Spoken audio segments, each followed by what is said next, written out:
in this problem, you are going to draw this triangle ABC first. AB is given as 8, AC is given as 5. The angle between AB and AC is given as 30 degree. And then once ABC is created, you draw another triangle inside by connecting the midpoints of each side of this first triangle, and then find the area of the second triangle.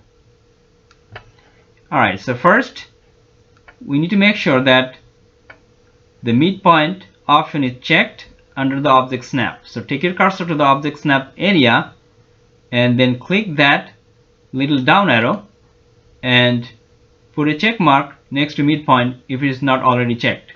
On my computer it is already checked. And then also make sure that this object snap is highlighted or is on.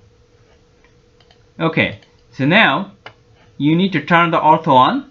You can also press F8 from your keyboard to turn it on. Click on the line tool, click anywhere on the screen, move right, type 8, press enter. You can press enter again to exit from the line tool. Right click, repeat line, click the left end of this line, move left, type 5, press enter, and then right click and click cancel or enter. Now click on the rotate tool, click this new line, press enter, click the right end of this line and type -150. Click line tool, click the end point of this line, that is point C, and then end point of line AB, that is point B. Right click, cancel to exit from the line tool. Now we're going to draw another triangle inside. So right click, repeat line, and click the midpoint of line AB. Then you can also turn ortho up, midpoint of line AC, midpoint of line BC, and then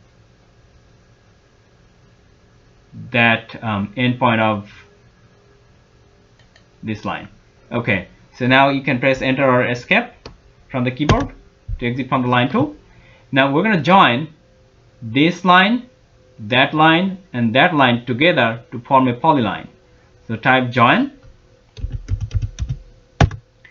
You can select these three lines separately, or you can make a selection box carefully not to select the lines from the first triangle. Remember, you're selecting only the lines from the second triangle. Okay, select them, press enter, and then to make sure that those three lines form a polyline, hover your mouse over to the new triangle. It should say polyline. So left click on this polyline, right click, left click on properties, and look for the area 2.5.